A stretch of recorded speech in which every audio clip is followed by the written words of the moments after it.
A novela da falência da FTX tem capítulos medonhos e milhões de pessoas que perderam suas economias. Seria uma boa hora para o governo intervir? Este é o Visão Libertária, sua fonte de informações descentralizadas e distribuídas. Esse artigo foi escrito por Peter Turguniev, revisado e narrado por Coreia com K. O mundo das criptomoedas passou por um terremoto nas últimas semanas. A FTX, uma das maiores exchanges de criptomoedas do mundo, protocolou o pedido de falência pelo Chapter 11 nos Estados Unidos, bloqueando saques e deixando um rombo de aproximadamente 10 bilhões de dólares para os seus 5 milhões de clientes dispostos no mundo todo. Tudo começou no início de novembro, mais especificamente no dia 5, quando surgiram algumas suspeitas de que a FTX estaria lastreando empréstimos próprios e até dinheiro de seus clientes em sua própria moeda, a FTT. Esse ato seria o que os atuais bancos fazem com o dinheiro de seus clientes. Pegam o valor depositado e o utilizam para fazer empréstimos. A diferença é que a empresa não só fazia isso, como também transformava os tokens de seus clientes em tokens dela própria, a fim de alavancar ainda mais o seu negócio. O excêntrico dono da exchange, Sam Bankman-Fried, que gosta de ser chamado pelo acrônimo de SBF, até então considerado um prodígio do mundo das criptomoedas, lógico, negou os rumores, dizendo ter dinheiro em caixa para pagar qualquer quantidade de saques de seus clientes. Mas a Binance, a maior corretora de criptomoedas do mundo, sendo de propriedade de Changpeng Zhao, conhecido por CZ, entrou na história para jogar tudo no ventilador. CZ e a SBF têm uma relação conflituosa. No início da FTX, CZ ajudou o SBF, e até então eram amigos, tanto que a Binance tinha uma grande quantidade de FTT, a moeda da empresa concorrente. Mas SBF acabou se envolvendo com a política americana, tornando-se o segundo maior doador para o Partido Democrata Americano e para Joe Biden. E suspeita-se que SBF estava preparando um golpe contra a CZ, criando um marco regulatório que impediria que a Binance pudesse operar nos Estados Unidos. Portanto, embora publicamente continuassem amigos, havia uma rixa grande entre eles. No dia 7 de novembro, CZ, vendo o questionamento sobre a FTT, decidiu aproveitar para testar se de fato a FTX era sólida e resolveu vender todas as FTT que estavam em posse da sua corretora, adquiridas quando estavam ajudando o SBF. O efeito, lógico, foi derrubar o preço do token no chão. Mas em tese, isso não afetaria a empresa do SBF, caso o que ele havia dito fosse verdadeiro, ou seja, que a exchange tivesse reservas líquidas em sua posse. O que CZ estava fazendo era exatamente testar se o boato que a FTX estava lastreada em sua própria moeda era algo verdadeiro. E, como a tragédia que se seguiu mostra, era verdade. Com a queda do valor da FTT, vários contratos de empréstimo, tanto da exchange FTX quanto de seu fundo de investimento Alameda Research, também de propriedade de SBF, ficaram sem lastro. Embora SBF e a CEO da Alameda Research, Cristina, assegurassem a todos que tudo estava bem e que ninguém precisava se preocupar, atrás das cortinas, SBF começou a pedir ajuda a empresários amigos. A notícia se espalhou como piolho em show de banda de rock dos anos 1980. As pessoas começaram a sacar seu saldo da corretora, tirar suas criptomoedas de lá, efetuando a autocustódia em suas carteiras privadas. Mesmo que você acredite que a empresa é saudável, a mera dúvida de outras pessoas é suficiente para criar um efeito dominó, onde os usuários começam a tirar o dinheiro da empresa com medo de o perderem. E isso não é um efeito único e exclusivo de corretoras de criptomoedas. Instituições financeiras do sistema legado, como bancos e empresas de investimento, também sofrem com FUD, acrônimo em inglês para medo, incerteza e dúvida. A corrida pelos saques fez com que a empresa, no dia 9 de novembro, precisasse suspender todas as retiradas. No primeiro momento, alegou problemas técnicos, mas já se sabia que a instituição não tinha mais dinheiro. É importante fazer um parênteses nesse momento. Sempre ressaltamos aqui no canal que nunca se deve deixar criptomoedas ou dinheiro nas corretoras. Exchange é para trocar uma coisa por outra, igual às casas de câmbio. Se quer comprar bitcoins, deposite o dinheiro, troque-o por bitcoins e saque seu saldo para uma carteira privada. A história das corretoras de criptomoedas é recheada de empresas que quebraram, foram hackeadas ou simplesmente sumiram.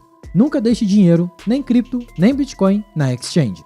O problema nesses casos são as pessoas que gostam de ficar fazendo day trade com criptomoedas, comprando uma e vendendo outra. Daí, para fazer isso com agilidade, mantenha o dinheiro na empresa.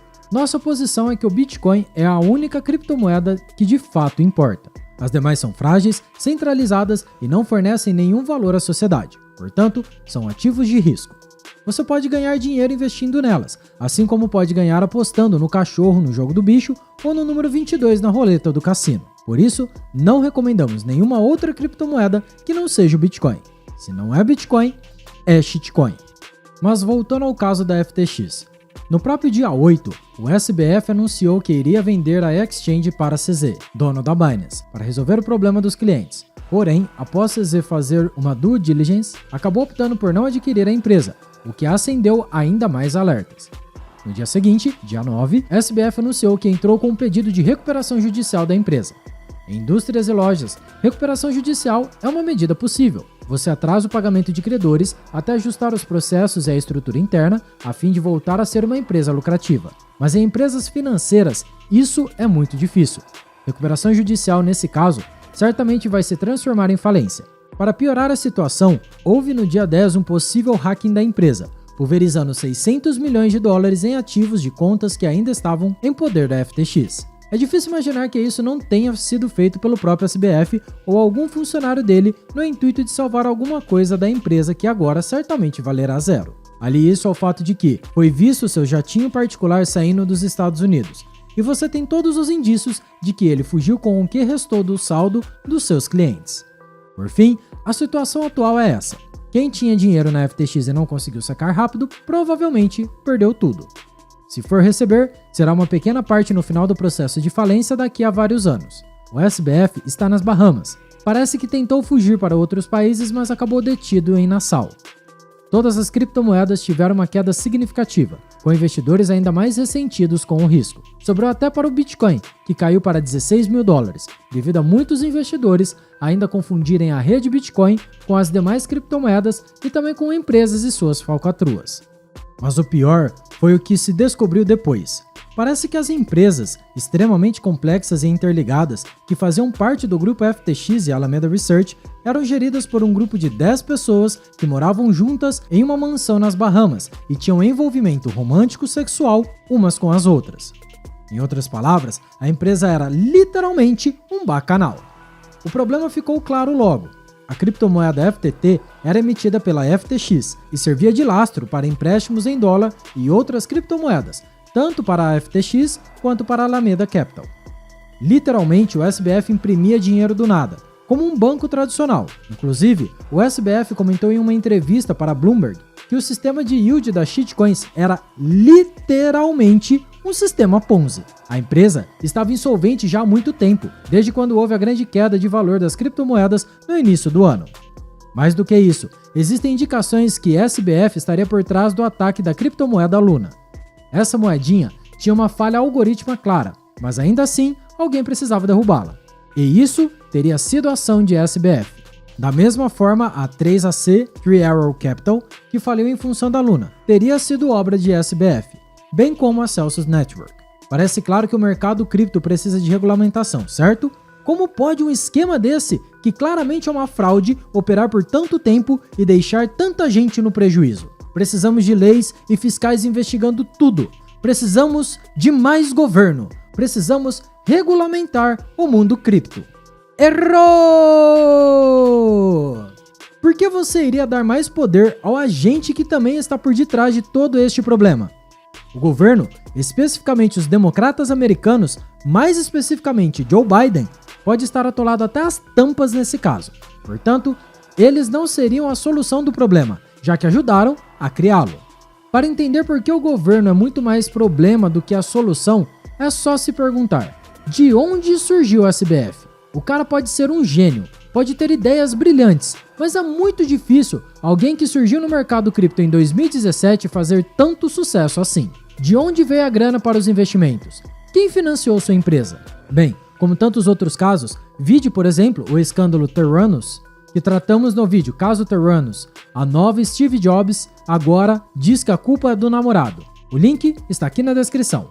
Tanto Elizabeth Holmes como Sam Bankman-Fried são filhos de família de classe média alta. Os pais deles, ambos formados em Stanford, são Joseph Bankman e Barbara Fried. O pai é um acadêmico de economia e trabalhou na Receita Federal Americana. A mãe, uma advogada profundamente ligada ao Partido Democrata, onde dirige o Mind the Gap, um grupo ativista. Além desses, a tia, Linda Fried, trabalha no Fórum Econômico Mundial, aquele grupinho que está querendo dar o grande reset mundial. Além de alguma condição financeira para iniciar a empresa, o SBF tinha o mesmo capital político de Elizabeth Holmes, pais extremamente bem conectados nas esferas políticas. Mas calma, a coisa fica ainda pior. Não é dinheiro de classe média alta que move uma empresa dessas. Alguém com muita grana está por detrás disso. A grana veio de grandes investidores como a BlackRock, Sequoia, SoftBank e Tiger Global, sendo a Sequoia o principal financiador que tem entre seus consultores Gary Wang, que se tornou Chief Technological Officer da FTX, mas a foto dele no site da Sequoia aparece de costas. Ninguém sabe quem é esse cara. Ele não existe. E das conversas no Twitter, ele está envolvido em todas as principais decisões da empresa. Daí vem a ligação com Joe Biden e os democratas. O SBF foi um dos principais financiadores do velhinho cheirador de cangote de crianças e do Partido Democrata em 2020. Várias empresas tradicionalmente ligadas aos democratas e às agendas globalistas investem na empresa do cara, e a FTX, criada em 2019, investiu pesado em 2020 na campanha de Joe Biden e no Partido Democrata. Quase como se fosse lavagem de dinheiro. Quer dizer, mas não é. Igual o quantitative easing que o Fed fez durante a época do Fica em Casa, onde ele disse que não era QE, mas no fim, era. Tanto que ficou conhecido como Not Quantitative Easing. Mas calma, fica pior. Biden assume e nomeia Gary Gensler como chefe da SEC. Antes disso, ele era empregado de Glenn Ellison. Ambos eram professores no MIT. Glenn Ellison é o pai de Carolina Ellison, CEO da Alameda. Cabe lembrar o caso de Madoff, o maior fraudador americano, enganando milhares de pessoas com um prejuízo final de 64 bilhões de dólares. Madoff rodou um esquema Ponzi por diversos anos a fio. Então, como o sistema não identificou o problema? Como a SEC e as agências de regulação americanas não perceberam? Simples, ele estava lá. Madoff era o chefe da agência NASDR, mais conhecida como FNRA, que cuida da administração e regulamentação de empresas de investimento. Ele também tinha assento no conselho da SEC. O filho e o irmão dele trabalhavam também na SEC. O irmão era o responsável por fiscalizar ele.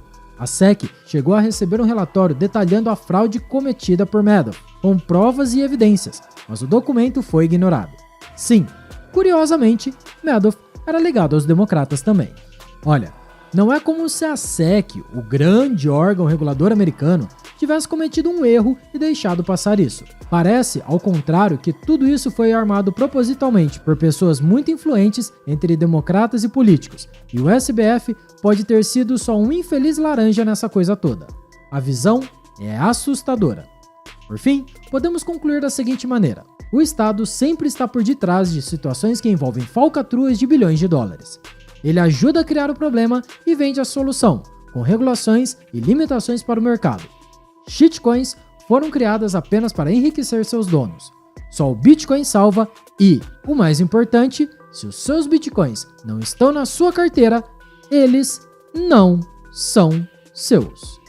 Obrigado pela sua audiência. Se você gostou e só se você gostou desse vídeo, clique no ícone de curtir abaixo e compartilhe em sua rede social. Agora, se deseja ser notificado de outros vídeos, inscreva-se aqui no canal e depois clique no ícone de campainha. Escreva artigos você também. Acesse visãolibertaria.com. Até a próxima e tchau, obrigado!